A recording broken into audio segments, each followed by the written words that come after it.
Hi, welcome back. This is Dr. Richard Herbold.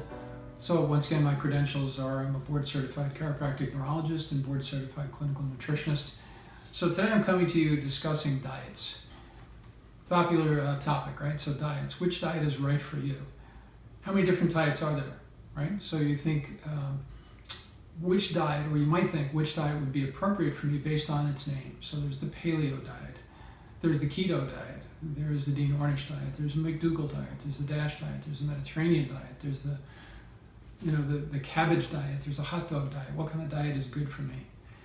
At the end of the day, the answer to the question is your unique physiology is what determines, and your capacity as far as your activity, which diet is appropriate for you. So when I work with somebody in the office, we actually measure in three parts: your muscle, your fat, and your fluid. So we use something called electrical bioimpedance. And at the end of the day, it's really not my opinion of which diet should be appropriate for you. It's really how your body responds to the food that you eat. The type of the food, the frequency, the quality of the food. And then there's the macronutrients, how many carbs, proteins, fat. Everybody has different needs. So if I'm working with somebody who's a power lifter, the amount of carbohydrates and the amount of glucose in their diet is going to be much, much higher because their demand is much higher. They're moving mountains. And somebody who's a couch potato or just barely able to walk and move because they've been impaired is going to be very different too.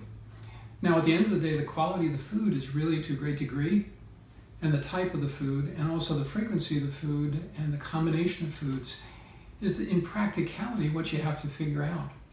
So there are some commonalities such as good food, clean food. So there's a big difference between free-range organic animal protein and general supermarket protein. And of course everybody's on a diet, but the quality of the food and the cost also translates into how much you have to eat as far as satiety.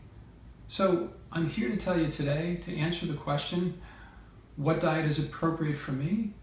Really the answer to that question is the diet that works for you at the end of the day.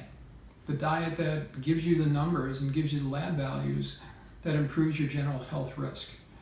So this is Dr. Herbold. We'll explore this a little bit later on some other videos, and I hope that's helpful as a general background. So thanks for joining me today.